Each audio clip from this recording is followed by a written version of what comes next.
Hello and welcome to Connected. Tonight we take you behind the scenes of the Broncos Junior Elite program, which has successfully produced some of our current favourite NRL players. To lose the sense of sight is life-changing, and so is the organisation making the burden a little easier. It's time to unleash some puppy power through Guide Dogs Queensland. Winter may be here, but that's no reason to pile on the pounds, so we've sent Hinksy out to get fit. And on top of that, a dance performance you're not going to want to miss. It's time to keep it local and get connected.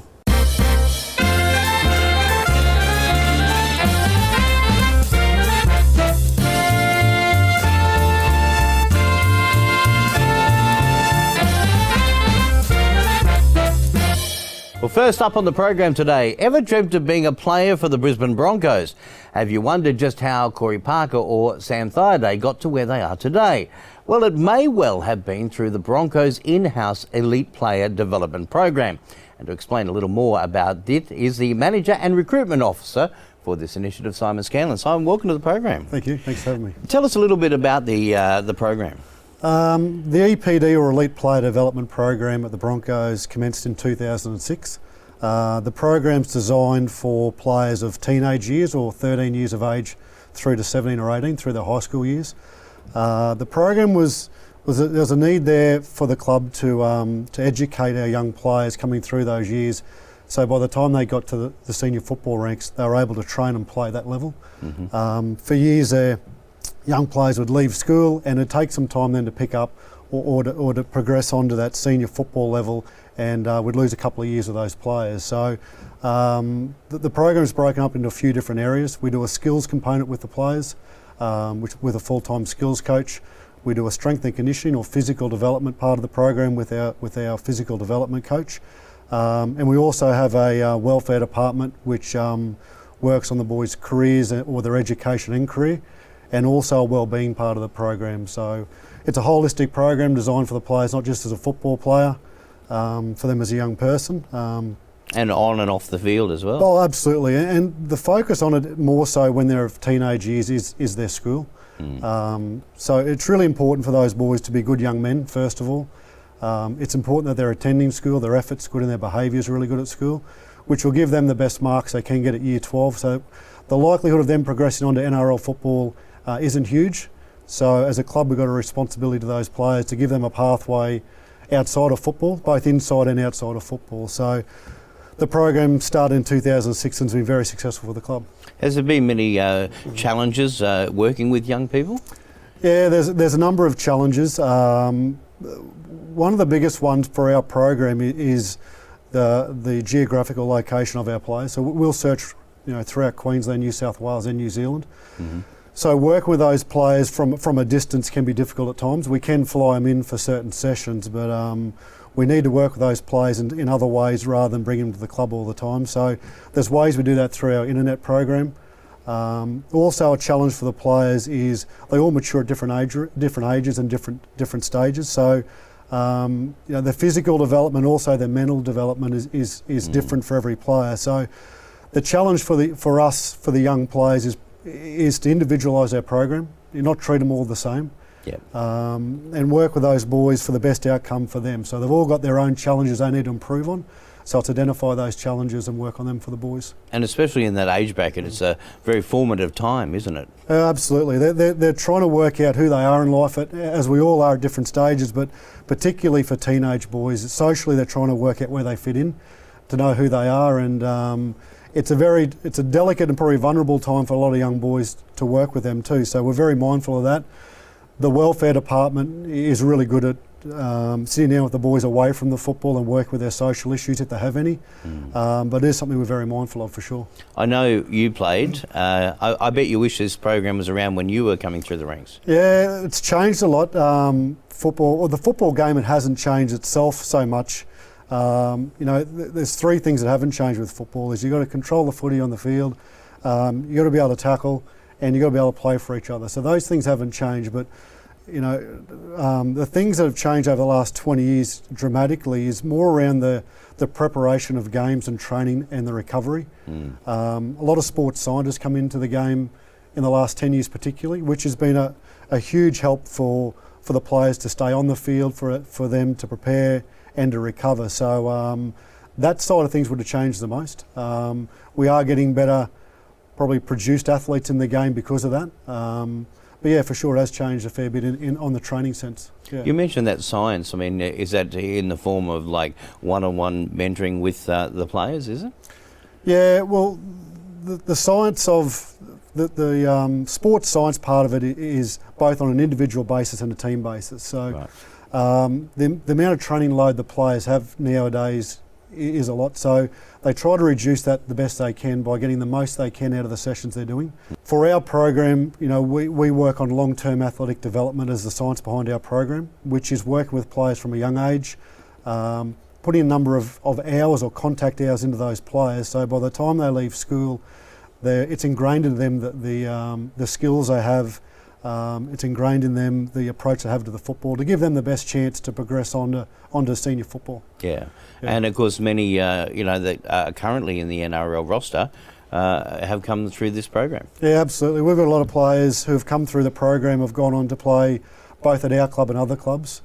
Just in the NRL squad at the moment is Corey Oates, Cody Nicarima, Andrew McCulloch, Ben Hunt, to name a few. They all started with us when they were 13. Wow. Dane Gay guys at another club, Ash Taylor, Jaden Nicarima, the Sims brothers. There's a lot of players who have come through our program, and I guess because we have a good, strong young junior development program and the team's strong at the moment, not every player can go through and play at our club. So, for us it's pleasing when a player doesn't get the opportunity to play for us, they go on and successful somewhere else. So that's pleasing for us. We want to produce players for our own club, but when there's not that opportunity, as I said, it's very pleasing that they go on and be successful somewhere else. Mate, it's great work you're doing, and congratulations on the program, and thank you very much for joining us on our program today. Yeah, thanks for having me. And if you'd like to discover more, you can visit broncos.com.au and follow the links to the Elite Player Development Program information page. Coming up, we send Hinksy out of his comfort zone to discover one of the newest fitness trends. Stay with us. You're watching Connected.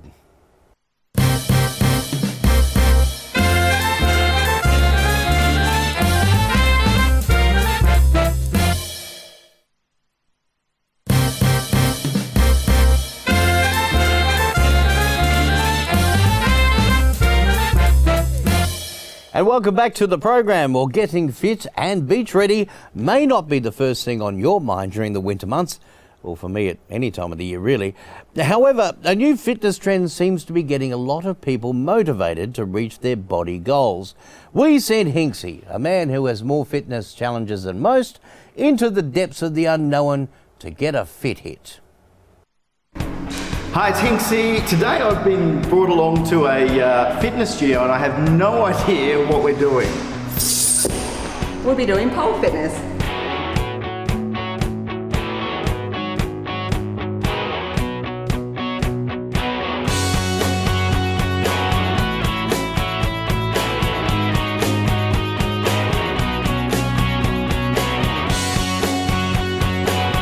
So Natalie, run us through what is pole fitness? Okay, so pole fitness is basically doing an exercise on a pole. It involves a lot of upper body and core, a bit of flexibility as well. It's mainly tricks. It's not the same as pole dance. So.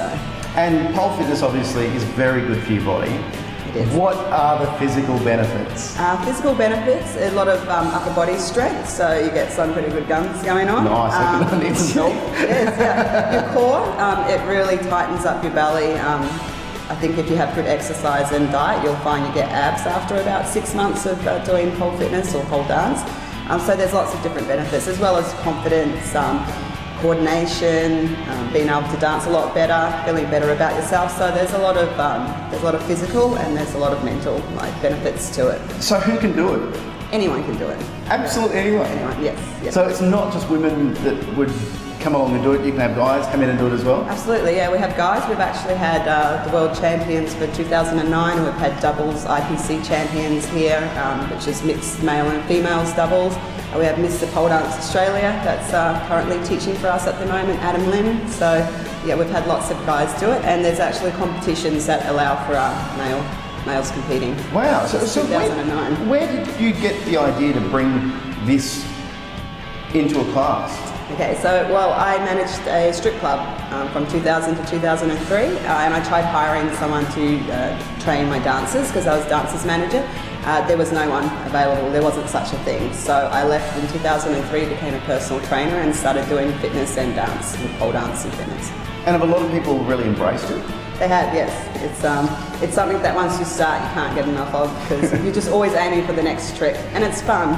It's great fun. So what tricks am I going to be learning today? All right, so we're going to start you off with some spins. So it's just engaging the shoulders, just twirling around the pole. We're going to try I can twirl. It's all good. We'll spin with no feet on the ground is basically how we describe like a spin or a spiral. Right, okay. Then we're going to try like doing some crunches, abdominals, maybe an invert I can spot you up for, some shoulder mount and tabletop moves. So the mainly strength moves that we do with a lot of guys. So what do I need to be wearing? Am I okay with this, or do I need to get changed? You need shorts. So we wear shorts or hot pants because you need the skin grip in your thighs and your knees. Like with guys, it's the thigh grip. It takes you longer to get the pain resistance. So we go a bit easy on that, but definitely need your legs and your knees. How sore am I going to be after this class? Well, pretty sore, but if you're consistent with it, you don't get that soreness all the time. It's only because it's going to be your first pole, so your muscles aren't used to it. And we do warm up and stretch down, it's very important.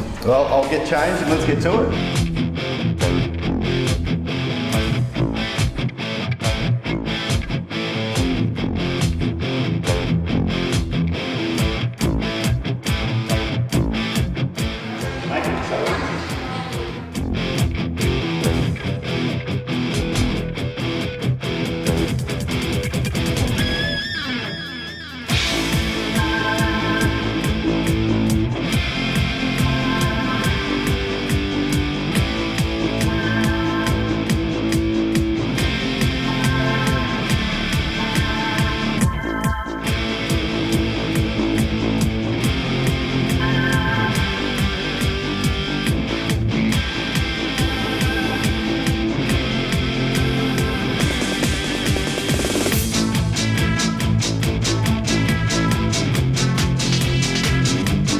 I tell you what, I have a whole new appreciation for this. If you want to check out Pole Fit, go to purepoles.com.au. Damien, I reckon you should give this a go. Come check it out, it's a whole heap of fun.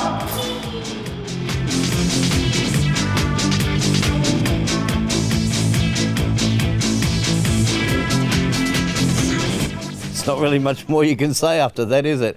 That'll be an image burned into my brain for some time. Hinksy, I think I'm going to leave the pole fitness up to you, mate. If you want to discover more on this workout, visit purepole.com.au. Coming up next, we're going to meet a furry friend and a lady from an organisation who is helping to change the lives of those with vision impairment. Stay with us on Connected. We'll be right back after the break.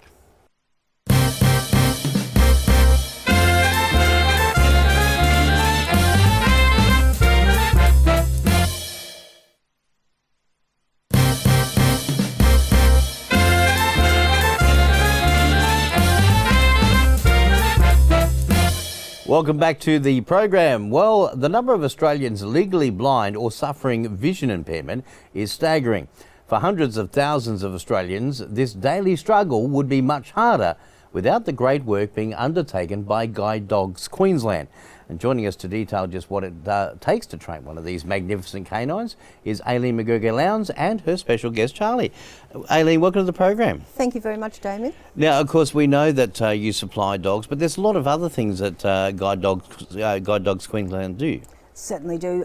Guide Dogs is 2/3 of our name, but only 1/3 of our business. We actually provide services for people who have low or no vision, from virtually birth right through to obviously death. Right, so it is a big program stretching across a number of age brackets. It is.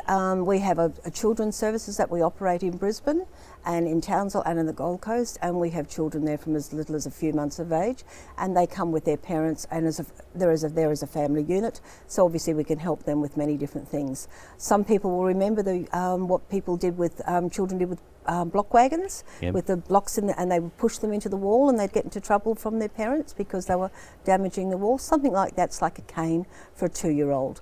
and they're actually seeing their spatial awareness. So that's very important before they start using one of the kiddie canes. Yeah, exactly. Now, of course, with the dogs, and that's predominantly what you're mostly known for. Exactly. How long does it take to actually train a guide dog? Almost 2 years to train a dog, and it costs us $35,000 to do that. That's amazing. I mean, you wouldn't think there would be that much involved. There is, obviously, without the volunteers that help us with that, it would cost so much more.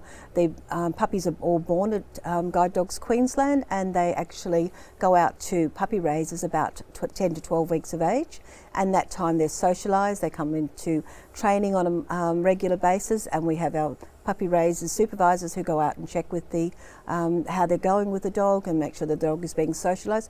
They're on trains, buses and in cars going to different events, and then about 12 to 15 months of age they come back into guide dogs for some more formal training. We're seeing some wonderful puppies on screen yes, at the moment. yes. Now, what's the difference between working dogs and pets, family pets? A family pet is just that. It's a dog that you obviously look after very well. You groom them, you feed them, and you exercise them.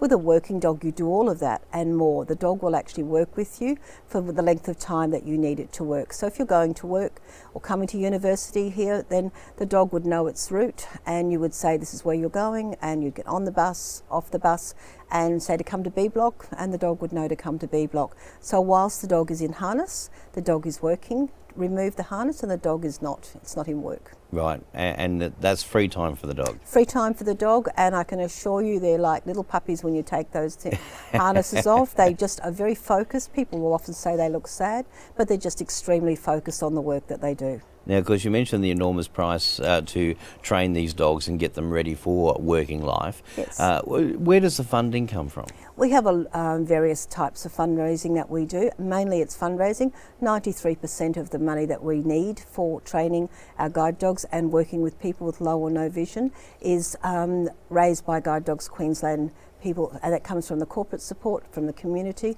We've got very generous benefactors who actually leave bequests to us, are very important, that plan giving, very important part of our fundraising, and also we do events from time to time. And of course you don't charge the actual recipient of the dog for the service, do you? No, there is no fees for any of the services that we provide for people who access our services at Guide Dogs Queensland. Now, for someone like Charlie here, what would be the average working life of a guide dog? A guide dog will work for about 8 years, so the recipient will get the dog at approximately 2 years of age and work through till he's about 10. But that is based on the health of the dog and the willingness to work still. Well, I tell you what, Charlie's working overtime down there on the floor. Charlie likes to chill out. He really likes to chill. Well, Aileen, it's been a pleasure to get an insight into Guide Dogs Queensland. Thank you so much for joining us on the program, and to you and Charlie, thank you for coming in today. Thank you for having us. And if you want to find out more about how you can support Guide Dogs Queensland, jump online to guidedogsqueensland.com.au. Next on Connected, a special dance performance not to be missed. Stay with us.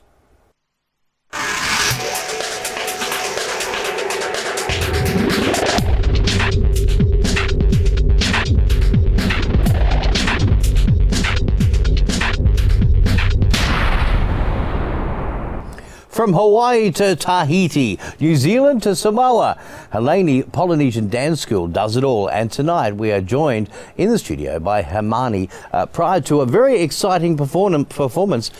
Mate, great to have you on the program. Thank you so much. Aloha. Yeah, aloha to you too. How did the school start? Well, the school was actually a vision of me and my wife. So my name Heimana and my wife's name is Leilani. So together we put our names together and came up with Heilani. So did you both have a passion for dance? Yes. So my wife is from Hawaii. Yep. And I do have a passion for dance, and so we wanted to mainly for Pacific Island youth based here in Australia, we wanted sort of an avenue for them to practice their culture and preserve their culture.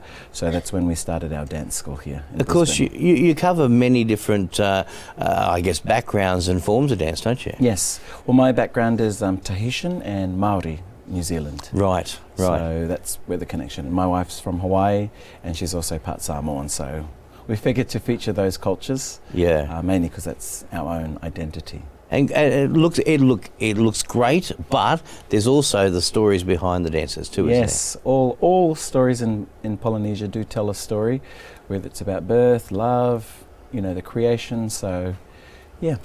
Yeah. And what are you going to be performing for us tonight? So tonight we'll actually be doing a hula from the islands of Hawaii. We'll be featuring some of the implements that they have in Hawaii. We have the ipu, which is the gourd calabash, the uli uli, which is the feathered rattling gourds, and the pu'ili, which is the bamboo sticks. Oh, that is amazing. I'm glad you can speak the language, mate. And how long have you guys been operating in Australia? So we've been operating since 2005 here in Australia, so going on to our 11th year now. So yeah, it's exciting. And you dance all over the country? Yes, dance all over the country and all over the world as well. Fantastic. So it really must be proving that there is this wonderful need for this sort of dance. Yes, I hope. Well, Australia is also the biggest island in the Pacific, so that's why we're here in Australia. Exactly, because that's important, isn't it, to make sure that the stories are reproduced truthfully and honestly. Yes, especially here in Brisbane, because a lot of the young people that we work with, we have about 200 students in our school. A lot of them don't get an opportunity to go back to the islands and learn about their culture. So most of them are Australian born, and coming to our school is sort of an opportunity for them to learn about their culture. Great. With music and performing arts. Well, hey Mana, I'm going to let you go off and get yourself ready for the performance. Thank you so much. Thank you so much. Aloha back to you as well. And since 2005, as they said, they built their reputation as Australia's largest and most comprehensive Polynesian dance school and entertainment production company. Please welcome to Connected, the Heilani Polynesian Dance School.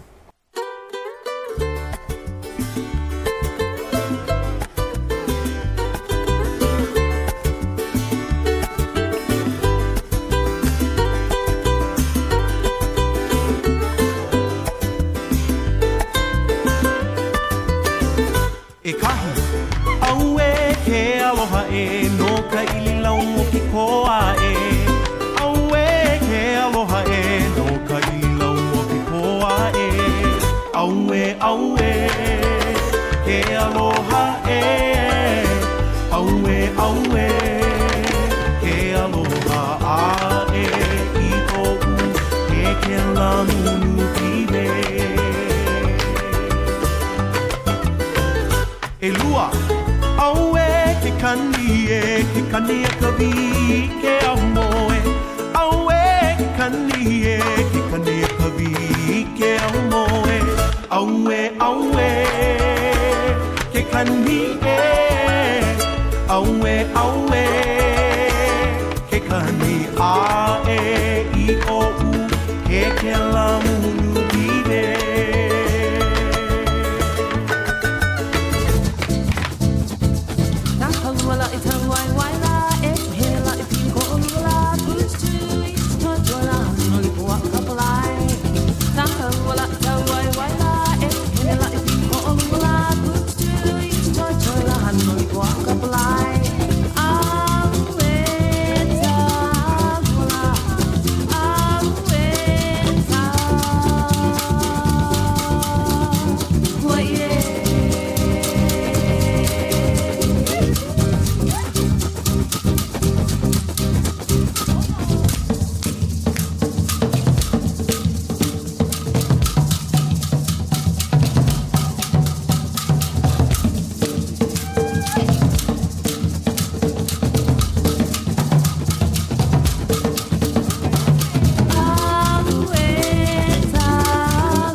Amazing. Aloha! And if you'd like more information about the Heilani Polynesian Dance School, you can visit their website at heilani.com.